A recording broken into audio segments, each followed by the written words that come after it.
नमस्कार दोस्तों, ढोल में पोल चैनल में आप सब मित्रों का स्वागत करता हूं। दोस्तों, वेदों के विषय में बताया जाता है कि ये बहुत प्राचीन हैं और इनमें कोई जाति वर्णन नहीं है, जाति शब्द आया ही नहीं है। तो दोस्तों, हमारी जिज्ञासा रहती है कि इनमें देखें वेदों में कहाँ जाति नहीं आती है और क्यों नहीं थी। उस समय जाति व्यवस्था थी या नहीं थी? वैसे कहते हैं कि वर्ण व्यवस्था थी। और दूसरी ये बताते हैं ये बहुत प्राचीन है। तो दोस्तों, इनका जब हम अध्ययन करते हैं और जब इनमें से खोजबीन करते हैं तो मालूम पड़ता है कि ये बहुत प्राचीन नहीं है, ये महाभारत कालीन हैं दोस्तों। और इनमें जाति वर्णन भी बहुत मिलता है। तो दोस्तों, आज जो है हम यजुर्वेद को देखेंगे और यजुर्वेद के संबंध में मैं आपको जानकारी दे दूं कि यजुर्वेद दूसरे नंबर का वेद है ऋग्वेद के बाद में, और इसमें अनेक जातियों का वर्णन मिलता है जो कि शूद्र जातियों में आती हैं दोस्तों। तो यजुर्वेद के बारे में बता दें कि यजुर्वेद हिंदू धर्म का एक महत्वपूर्ण श्रुति धर्म ग्रंथ और 4 वेदों में से एक है। इसमें यज्ञ की असल प्रक्रिया के लिए गद्य और पद्य मंत्र हैं। ये हिंदू धर्म के 4 पवित्रतम प्रमुख ग्रंथों में से एक है और अक्सर ऋग्वेद के बाद दूसरा वेद माना जाता है। इसमें ऋग्वेद के 663 मंत्र पाए जाते हैं। फिर भी इसे ऋग्वेद से अलग माना जाता है क्योंकि यजुर्वेद मुख्य रूप से एक गद्यात्मक ग्रंथ है। यज्ञ में कहे जाने वाले गद्यात्मक मंत्रों को यजुष कहा जाता है और यजुष के आधार पर ही यजुर्वेद नाम पड़ा है। यज मीन्स प्रार्थना, वेद मीन्स ज्ञान। तो यजुर्वेद के पद्यात्मक मंत्र ऋग्वेद से या अथर्ववेद से लिए गए हैं और इसमें स्वतंत्र पद्यात्मक मंत्र बहुत कम हैं, गद्य ज़्यादा है, गद्य के मंत्र ज़्यादा हैं। यजुर्वेद में 2 शाखाएं, दक्षिण भारत में प्रचलित कृष्ण यजुर्वेद और उत्तर भारत में प्रचलित शुक्ल यजुर्वेद शाखा है। और श्लोक इसमें जो हैं 3988 ऋचाएँ हैं। रचना काल है 7000 से 1500 ईसा पूर्व। जहाँ ऋग्वेद की रचना सप्त सिंधु क्षेत्र में हुई थी, वहीं यजुर्वेद की रचना कुरुक्षेत्र के प्रदेश में हुई थी। कुछ लोगों के मतानुसार इसका रचना काल 1400 से 1000 ईसा पूर्व माना जाता है। तो दोस्तों, यजुर्वेद को हम देख लेते हैं। ये साधना पॉकेट बुक्स का मान्य प्रामाणिक हिंदी रूपांतरण है, साधना पॉकेट बुक्स का यजुर्वेद। और इसमें हम देखते हैं कि ये देखिए कितनी जातियों के वर्णन आते हैं दोस्तों।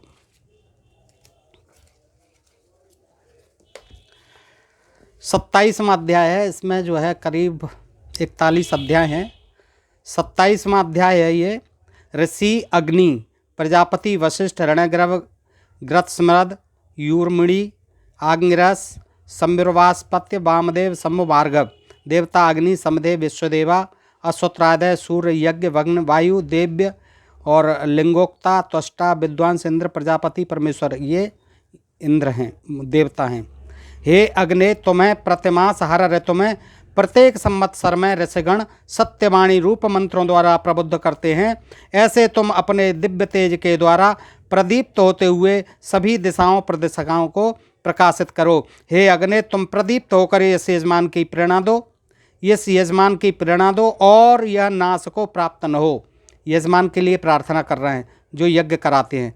तुम्हारे ऋत्विज और यजमान आदि सभी भक्त यश के भागी हों और अभक्त किंचित यश भी न प्राप्त कर सकें। हे अग्नि, यह ब्राह्मण तुम्हारी उपासना करते हैं, अतः इन ब्राह्मणों के वर्ण किए जाने पर तुम हमारा कल्याण करने वाले हो और हमारे शत्रुओं का नाश करने वाले होकर सभी के जीतने वाले बनो और अपने गृह में हमारी रक्षा के लिए सावधान रहो। हे अग्नि, इन यजमानों के धन की पुष्टि करो। अग्नि चयन करने वाले यज्ञिक तुम्हारी अवज्ञा न करें। क्षत्रिय तुम्हारे लिए सुखपूर्वक वश में करने योग्य हों। तुम्हारा उपासक नष्ट न होता हुआ सब प्रकार की समृद्धि में प्रतिष्ठित हो। हे श्रेष्ठ गुण वाले अग्निदेव, अग्निदेव की स्तुति कर रहे हैं। तुम क्षत्रिय यजमान के सहित, क्योंकि यजमान क्षत्रिय ही होते थे और ये तो यज्ञ कराने वाले मंत्र पढ़ने वाले होते थे ब्राह्मण। तुम क्षत्रिय यजमान के सहित यज्ञ कर्म का आरंभ करो। सूर्य से सुसंगत होते हुए यजमान के करने योग्य यज्ञ को संपन्न करो। हे अग्नि, तुम समान जन्म वालों के मध्य रहते हो। आसमान जन्म वालों के वो मध्य नहीं रहते हैं अग्नि देवता। हे अग्नि, तुम समान जन्म वालों के मध्य रहते हो। राजाओं के द्वारा आह्वान किए जाने योग्य तुम हमारे इस यज्ञ में प्रदीप्त हो, जल उठो। हे अग्नि, तुम हत्याकारियों, अतिक्रमण करने वालों, दुराचार में प्रवृत्त और चंचल मन वालों को वशीभूत करते हुए तथा लोभी जनों को तिरस्कृत कर पापों को दूर करो। लोभी जन जो हमें दान नहीं देते हैं, जो यज्ञ नहीं कराते हैं, ऐसे लोभी जनों को उनको तिरस्कृत करो। फिर अग्नि, हमको वीर पुत्रादि युक्त श्रेष्ठ धन को दो। फिर हमें वीर पुत्र दो और श्रेष्ठ धन को दो। हे अग्नि, पराजय, सर्वज्ञ, अच्युत और विराट तथा महान बल वाले छात्र धर्म के पोषक, तुम हमारे इस कर्म में लगो और हमारी सभी आशाओं को पुष्ट करो। तुम हमारे समस्त भय को दूर करते हुए शांत भाव से हमारा पालन और सब प्रकार की समृद्धि करो। इस तरह से दोस्तों ये अग्नि आदि देवताओं की स्तुति करते हैं, इसमें भी ऋग्वेद की तरह। अब देखते हैं 30वां अध्याय। 30वें अध्याय में देखिए ऋषि नारायण हैं, मेघातिथि हैं और देवता सविता हैं, परमेश्वर, विद्वान, ईश्वर, राजेश्वरी। छंद हैं त्रिष्टुप, गायत्री, सक्वरी, अष्टि, घृत, जगती।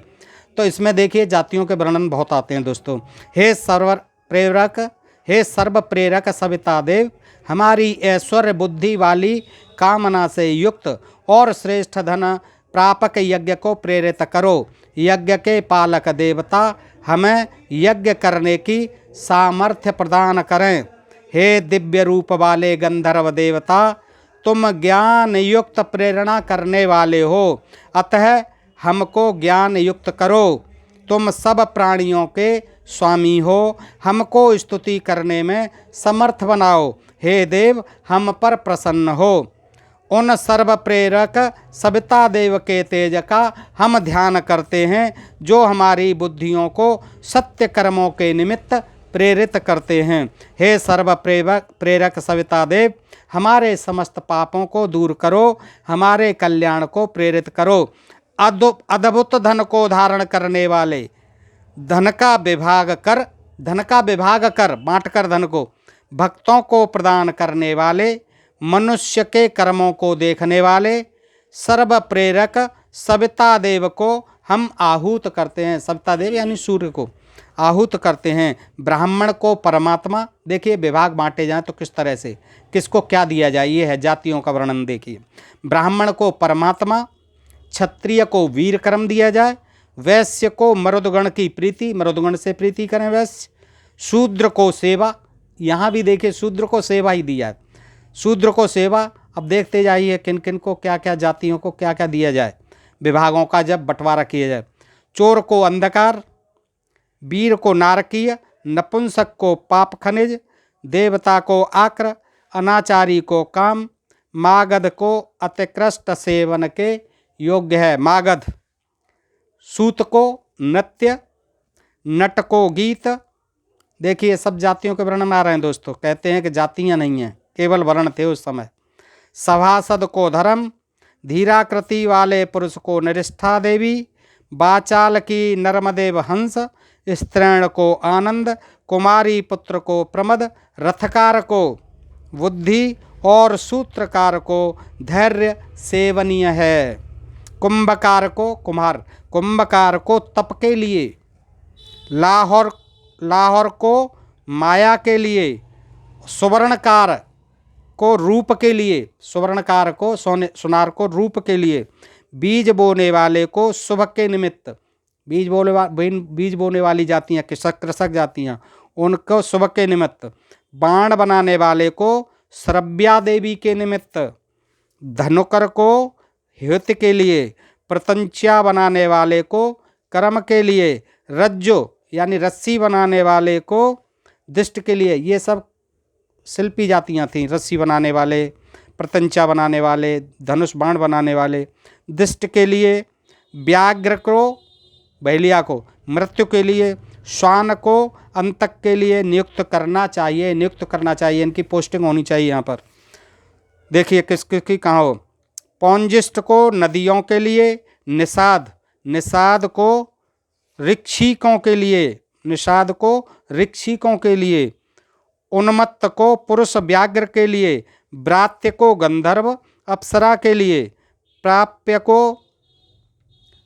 को प्रयुग्रों के लिए, चंचल चित्त वाले को सर्पों के लिए, ज्वारी को पासों के लिए, द्यूत के अड्डे वाले को ईर्त्या के लिए, बांसी के बर्तन बनाने वाले बांसी के बर्तन बनाने वाले को पिशाचों के लिए, और पत्तल आदि बनाने वालों को यातुधान की प्रीत में नियुक्त करते रहें। देखिए, जार को संधि के लिए, उत्पत्ति को घर के लिए, परवर्ती को आरती के लिए, परविविध को नृत्य के लिए, बड़ी कन्या में अविवाहित रहने पर छोटी के पति के आराध्य के लिए, वेश विन्यास से जीविका वाली को निष्कृति के लिए, कुबड़े को उपसाद के लिए, बौने को प्रसाद के लिए, अंधे अश्रुयुक्त को द्वार देवता के लिए, अंध को स्वप्न के लिए, बहरे को अधर्म के लिए, वैद्य को पवित्र के लिए, गणक प्रप्यान के लिए, शकुन जिज्ञास को शिक्षा के लिए, जिज्ञास को उत्तर देने वाले को उपशिक्षा के लिए,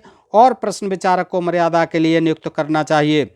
हाथी के पालक को यानी महावत को धर्म के लिए, अश्वपालक को जौ के लिए, गौपालक की पुष्टि के लिए, मेसी पालक को वीर के लिए, मेसी बकरी, मेसी पालक को मेढ़ा बकरी, मेसी पालक को वीर के लिए, बकरी पालक को तेज के लिए, करसुक को इरा के लिए, सुराकार को लाल के लिए, और ग्रहपालक को भद्र के लिए, धनधारक को श्रेय के लिए, अनुच्छता को अध्यक्ष के लिए नियुक्ति करे।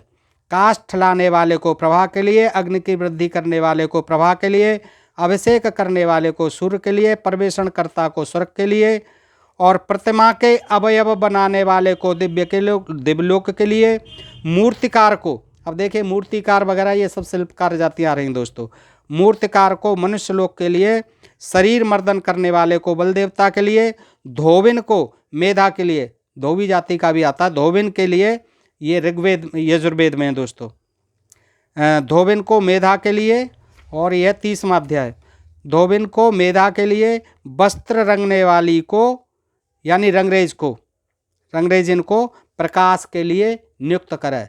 इस तरह से नापित को नाई को सत्य के लिए, परनिंदक को हत्या के लिए, सारथी को विव्यक्ति के लिए, अनुछत्रा को औपदृष्टि के लिए, सेवक को बल के लिए, झाड़ने वाली को, आजकल आप जानते हैं झाड़ने वाली को भूमि के लिए, प्रियवादी को प्रिय के लिए, अश्वारोही को अरिष्ट के लिए जो घुड़सवार होते हैं, गौ दोहने वाले को गोपालक को, गौ दोहने वाले को स्वर्ग के लिए, और परिवेष्टा को ऊर्ध्वलोक के लिए नियुक्त करें। लोहा तपाने वाले को मन्यु के लिए, तपे लोहे को पीटने वाले को लोहार को क्रोध के लिए, योगी को योग के लिए, सम्मुख आने वाले को शोक के लिए, विपत्ति से छुड़ाने वाले को क्षेम के लिए, विद्वान को उत्कूल निकूल के लिए, मान वाले को देह के लिए, नेत्रांजन लगाने वाली को भील के लिए, भील का भी वर्णन आता है, नेत्रांजन लगाने वाली को भील के लिए, कोशकारणी को नृत्य के लिए, और घृतवत्सा को यम के लिए नियुक्त करे। धीवर को सरोवर के लिए, पानी का काम करते हैं, सरोवर के लिए धीवर जाति है दोस्तों, धीवर को सरोवर के लिए, नौकारोही नाविक होते हैं, नौकारोही को उपस्थावरों के लिए, निषाद का दोबारा आया है, बैसंती के लिए, मत्स्यजीवी मछुआरे, मत्स्यजीवी को जंगलों के लिए, मृग घातकी को पार के लिए, कैवर्त जाति कैवर्त को अवार के लिए, बांधने वालों को तीर्थों के लिए, मछली वाले को विषम के लिए, भील को फिर से आया, भील को स्वानों के लिए, किरात को गुहाओं के लिए, वन में हिंसा करने वालों को याकियों के लिए, और कुत्सित पुरुषों को पर्वतों के लिए नियुक्त करे। कुत्सित पुरुषों को पर्वतों के लिए यानी वनवासी बना दे, उन्हें जनजाति बना दे, जनजाति बन जाएं, जनजातियों में रहें, जंगलों में रहें। पुलकस जाति होती थी व्याधियों की तरह, बहेलियों की तरह। पुलकस पुत्र को बीभत्स के लिए, स्वर्णकार को फिर आया, स्वर्णकार को सुनार को वर्ण के लिए, और बणिक को बणिया को तुला के लिए, तराजू के लिए। देखिए बणिक को तुला के लिए, मेह रोग से ग्लानि वाले रोगी को पश्चाताप के लिए, वितास रोग वाले को सब प्राणियों के लिए, जागते रहने वाले को भूम के लिए, धूर्त को अक्षराज के लिए, आरंभ में ही दोष देने वाले को कृत के लिए, प्रबंधक को त्रेता के लिए, अतिकल्पना वाले को द्वापर के लिए, देखिए द्वापर का आता है इसमें, स्थिर सभासद को आस्कंद के लिए, गौ को ताड़ित करने वाले को मृत्यु के लिए, और अपना दुख कहकर जीने वाले को प्रतिशुक्ता के लिए, वृथा बकबक करने वाले को घोष के लिए, बहुत बोलने वाले को अन्न के लिए, गूंगे को अनंत के लिए, कोलाहल करने वाले को शब्द के लिए, और ढोल बजाने वाले को दावानल बुझाने के निमित्त उसकी सूचना देने के लिए नियुक्त करे। कहीं आग लग जाए, दावानल लग जाए तो ढोल बजाने वाले को नियुक्त करे, और शंख बजाने वाले को अवरस पर के लिए, वनरक्ष की वन के लिए, दुष्ट स्त्री को मृदुहास्य के लिए, शाबाशी देने वाले को यादस के लिए, ग्राम पथ दर्शक गणक और निंदक को महक के लिए, वीणा वादक, मृदंग वादक और वंशी वादक, ये सब शिल्पकार हैं दोस्तों, को नृत्य के लिए तथा ताली बजाने वाले को आनंद के लिए नियुक्त करे। अत्यंत सूत्र स्थूल को अग्नि के लिए, मंग को पृथ्वी के लिए, चांडाल को वायु के लिए, नट को, देखिए चांडाल नट को अंतरिक्ष के लिए, गंजे को दिवा के लिए, गोल नेत्र वाले को सूर्य के लिए, कबरे रंग वाले को नक्षत्रों के लिए, विद्ध रोगी को चंद्रमा के लिए, श्वेत या पीले नेत्र वाले को अव्या के लिए, कृष्ण नेत्र वाले को राक्ति के लिए नियुक्त करे। फिर इन 8 विरूपों को नियुक्त करे। अति दीर्घ, इन विरूपों को विरूप कहा गया, छोटा, अति दीर्घ, अत्यंत छोटा, अत्यंत स्थूल, अत्यंत कृश, अत्यंत श्वेत, अत्यंत काला, बिना लोम का, अत्यंत लोम वाला, बालों वाला, परंतु वह शूद्र या ब्राह्मण न हो। फिर मागध, व्यभिचारिणी नारी, धूर्त, पुंसत्वहीन को नियुक्त करे, यह भी शूद्र या ब्राह्मण न हो। तो दोस्तों इस प्रकार से इसमें आपने देखा, ये 30वां अध्याय है यजुर्वेद का, आप पढ़ सकते हैं। तो इसमें अनेक जातियों का आपने देखा, और ज़्यादातर शूद्र जातियों का वर्णन है, ब्राह्मण क्षत्रिय वैश्य तो हैं ही। तो दोस्तों विभिन्न जातियों का वर्णन हमें मिलता है, और ये कहना बिल्कुल निरर्थक है, बकवास है कि इनमें जातियाँ नहीं थीं। मैं शुरू से ही कह रहा हूँ कि ये जातियाँ ही थीं, वर्ण व्यवस्था हो या जाति व्यवस्था हो, ये वैदिक काल से ही है और पहले से ही है दोस्तों। और ये वीडियो देखने से आपको ये ज्ञात भी हो जाएगा। तो दोस्तों आज के लिए इतना ही। आप सुनते रहिए, ढोल में पोल चैनल को सब्सक्राइब करते रहिए। आपका बहुत बहुत आभार। नमस्कार।